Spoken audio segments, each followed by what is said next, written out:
Namaste, welcome to UPSC Senpai. Today we'll be discussing about 2001 UPSC Mains General Studies Paper 1. Let us start with question number 1. Discuss the main objectives of the Indian national movement up to 1905. What were its basic weaknesses during this period?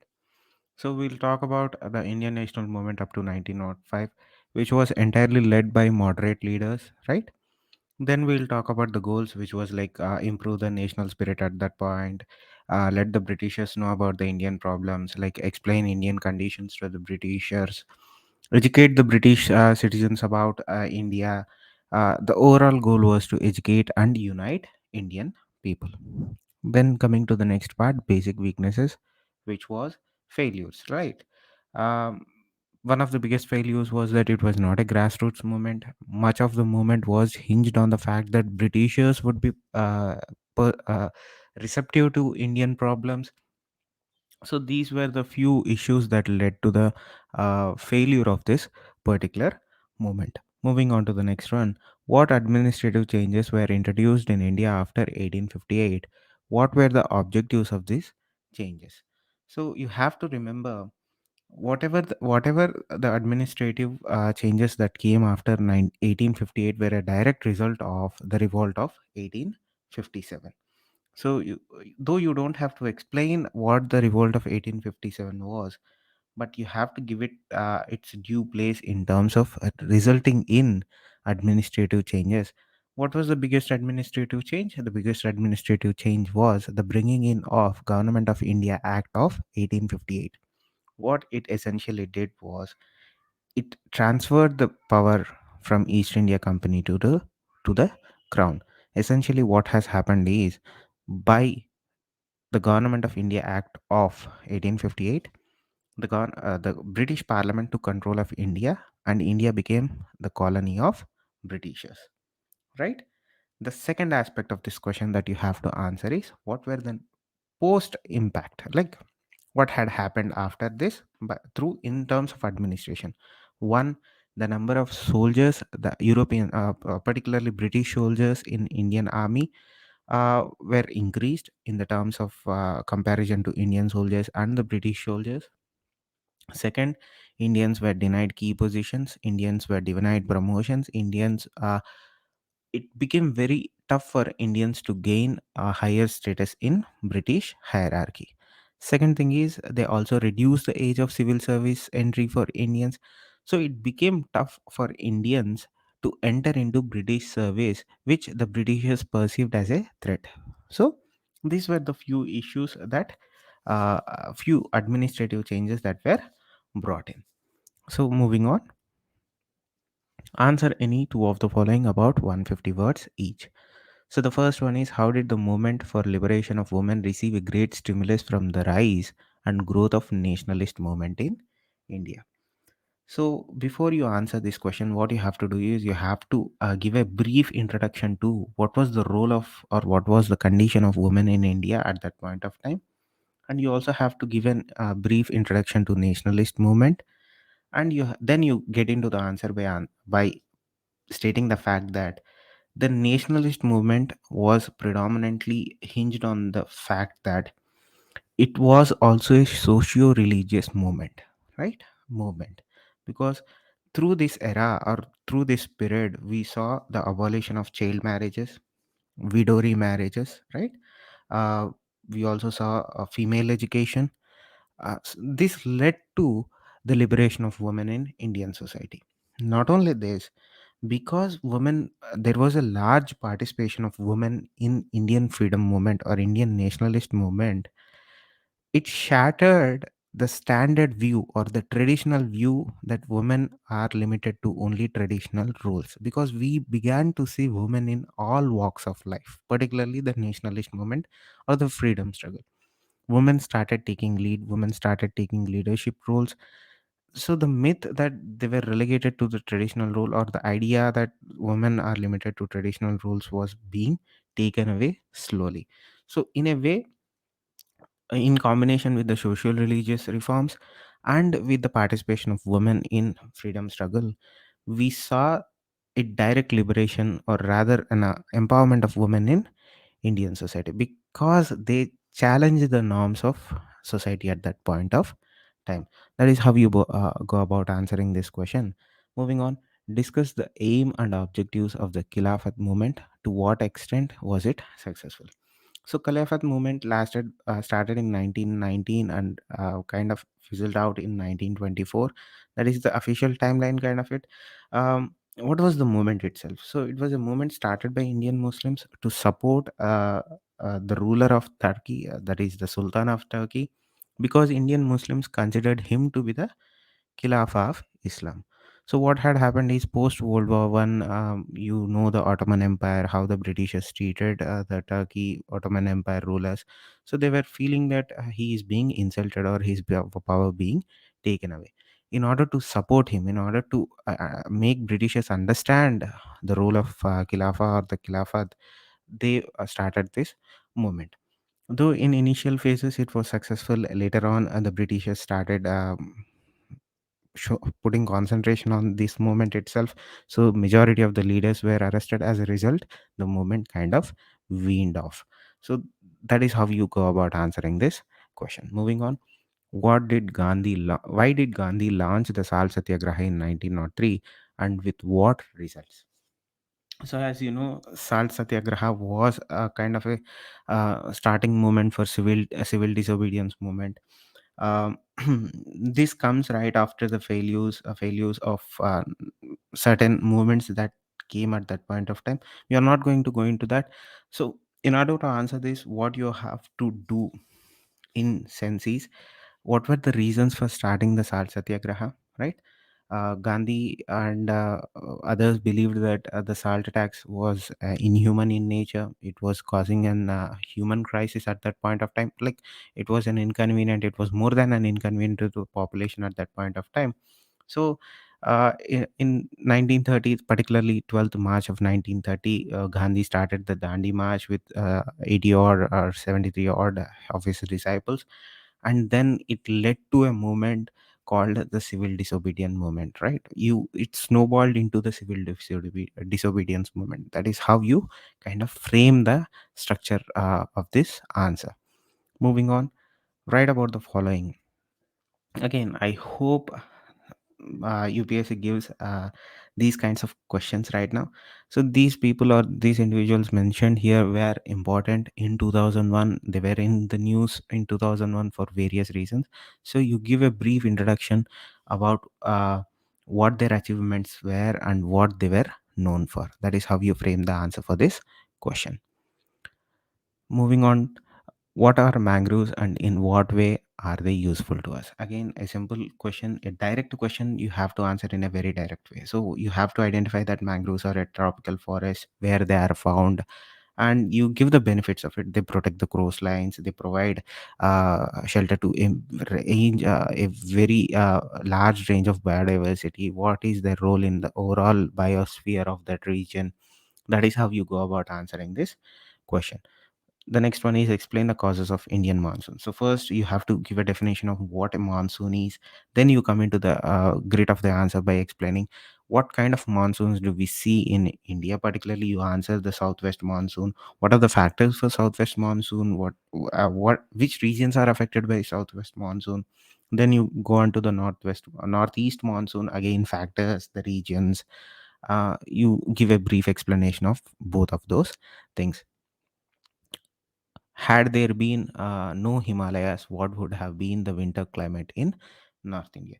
Again, you start explaining by the location of Himalayas, talk about how Himalayas play a major role in blocking the polar air currents that come from Tibetan Plateau or the higher reaches there, what impact it does have. And also, you talk about the division of westerly jet streams that Himalayas cause, which result in keeping South India warm. Which result in keeping India warm, and their direct contribution to monsoons in India. That is how you go about answering this question. Write a short notes on the following about 20 words each. Again, similarly, you have to explain what these phenomenons are in a short form, and that is how you answer this question.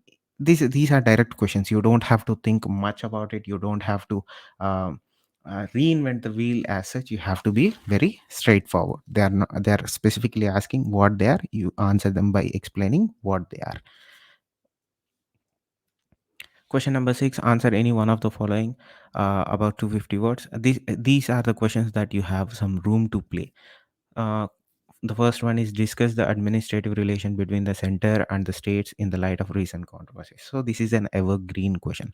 As long as there is a uh, center state relations, the federal structure and the central federal structure that we follow in our country, the issue between or the friction between center and state always exists. So this is an evergreen question. How do you answer this? It's as again a straightforward question. uh, you explain what are the uh, provisions in the constitution in terms that were laid out for the central state relations, right? You answer that. uh, what are the constitutional provisions? You write down the constitutional provisions, and particularly you have to mention the Sarkaria Commission, because they came out with certain recommendations as to how to smoothen the relations between the central and state. Then you have to explain the recommendations by the Sarkaria Commission also. Moving on to the next question, bring out the aberrations of the parliamentary systems of government of India. So you have to explain what a parliamentary system is in the first place. Then you go about explaining what Indian parliamentary system constitutes, where we borrowed it, what are the aspects that we borrowed it, particularly from the British. We borrowed it from the British, so we explain that in a short sense. Now coming to the crux of the answer, which is the aberrations of parliamentary system. Since they are asking about aberrations in our parliamentary system, we talk about the problem of criminalization of Indian parliamentary system or the parliamentarians. We talk about the defection issues. We talk about the stability, general stability. There has been calls at various points in time, both from within the parliament and from civil society and various walks of life, to bring in the presidential system, which would give the stability that the parliamentary system lacks. So this is how you basically answer this question. Moving on to question number 7, answer any one of the following about 250 words.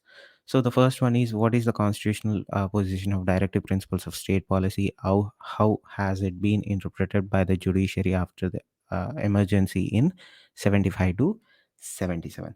So again, explain what directive principles of state policy are, what are constitutional provisions.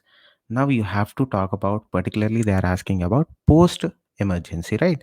So then you talk about the most landmark case in terms of how judiciary views or how judiciary interprets the directive principles of state policy.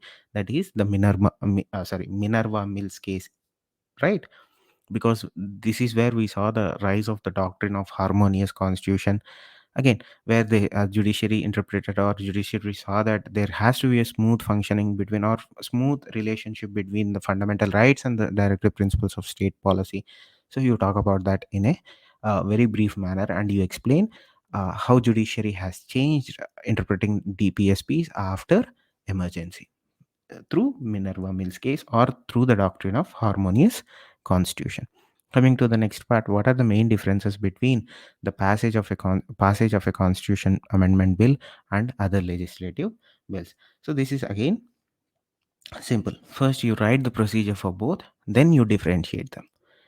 It's a straightforward answer. You don't have to think much about it. All you have to be aware of is what are the process. The process is important. Moving on to question number 8, answer any two of the following about 150 words each.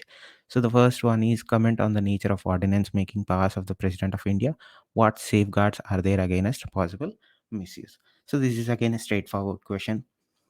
You have to explain what an ordinance is, which part of the Constitution of India talks about ordinance, what are the powers, how the Constitution empowers the President of India in ordinance making. Then come to the second part, which is how to prevent or what are the safeguards against possible misuse. So there are certain safeguards that were laid out. First is, it can only be brought in when both houses are not in session. That is one. The second is, it has to be approved. The president can withdraw it whenever he deems it necessary. So again, it can only be passed in areas where the parliament can pass laws. So these are the certain safeguards that you explain in a brief manner. Hope that is um, Hope this is clear up until this point, right? Moving on to the next one, distinguish between cabinet secretary and cabinet secretariat and prime minister's secretariat. So what you have to talk about is what are the rules of the cabinet secretariat and the prime minister's secretariat. Prime minister's secretariat is nothing but PMO. Prime minister's office is nothing but prime minister's secretariat. So you talk about its function, you talk about the composition of both of them, and you have to give a little bit of explanation as to the current scenario in regards to both the cabinet secretariat and the prime minister's secretariat.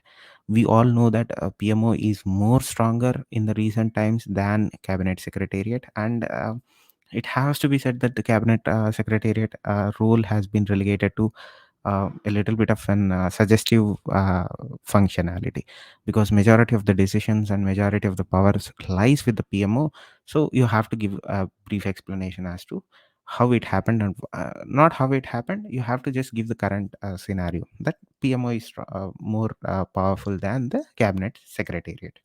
Coming to the next part, discuss the constitutional provisions regarding the rights of children. So this is again a direct kind of a question. You talk about article 15, you talk about article 23, article 24, 39, right to education, which was an amendment through 84, I think. Again, article 45, and particularly article 51A, where the through amendment they brought in certain provision, certain conditions, and conditions that the guardians have to follow in case when the kids don't have, or the children don't have parents, biological parents. So that is how you simply straightforward. Really miss these kinds of direct questions in the current UPSC format. Coming to the question number 9, answer the following about 20 words each.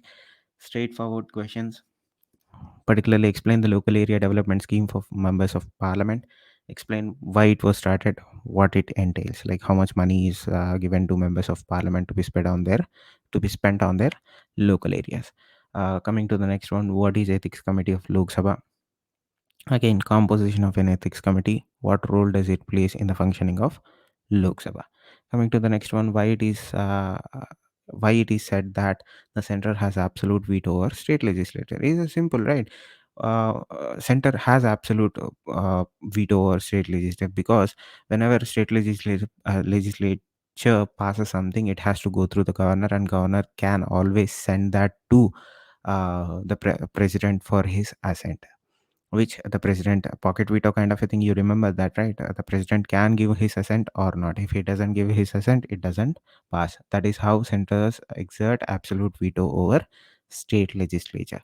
This is one of the friction points between center and states. Moving on to question number 10, write any one of the following about 250 words each. So this is 2001 paper, right? Review the population policy of government of India, giving distinguishing features. So first you have to remember is you have to write about the population policy that the government of India brought in based on Dr. M.S. Swaminathan report. The policy was targeting 2045. So a lot has changed. But how do you answer this? You talk about the Swaminathan report recommendations. You talk about the goals. One of the goals I think was in maternal mortality rate, which was around 100 to 100,000 per live births. Infant mortality rate, which was about 30 per thousand live births. And then you talk about the setting up of national population commission. Then you talk about the goals and targets, what changed midway because certain things had happened. So you talk about this in a very brief manner, but you point out the major aspects of the policy itself. Next one is discuss the significance of GSLV in space research. So first you explain what GSLV is, uh, role that GSLV plays, and how GSLV has been significant in space research. First, you in the sense that GSLV helps us achieve the geostationary capabilities, where we can place heavier satellites in geostationary orbits, or much heavier satellites in polar orbits, heavy payloads. The second aspect is we developed our own cryogenic engines, which we were dependent on Russia for a long period of time, which the Americans denied us for the reasons you already absolutely know about. This led to the forceful, or this led to indigenization of space research, space technology developments in our country. In a way, they all together developed or aided in a new division of space research in our country. That is how you answer this question. Moving on to question number 11, write on any two of the following about 125 words each. The first one is determine the utility of direct to home in broadcasting system. DTH, direct to home is nothing but DTH, right? You all have DTH sets, television sets in your homes. So the first thing that you have to do is why it is important. The first important thing is it improves connectivity to remote villages, improves overall connectivity in communication. It fills the gap where cable cannot reach. That is why it is important. Coming to the next part, what are the UNDP indicators with reference to the planning process? So what are UNDP indicators? Who issues, who brings out the UNDP indicators? The mother organization. What are the reports that are given based on UNDP indicators? What is India's rank in that? What are independent? Let me give you an example. One is education. The second is purchasing parity or purchasing power of. These are few indicators. Just you have to explain them in a brief manner, because there is a 125 word limit. Again, a time is a factor in this, right? Coming to the next answer, what are the human rights issues involved in relation to the arrest of Mr. Karnanidhi in Tamil Nadu in July 2000? So this answer or this question can be template for any question in the future. If they ask you about an incident, what you have to do is give a small explanation as to what the incident was. You don't go into the overall incident, you just explain what the incident was, what were the human rights issues that were involved in relation to that incident. Then you explain what should be the solution, what action should have they taken that did not violate the human rights issue. Very brief answer, three parts. What was the issue? What were the violations? What should they have done? Coming to question number 12, write notes on any two of the following about 125 words each.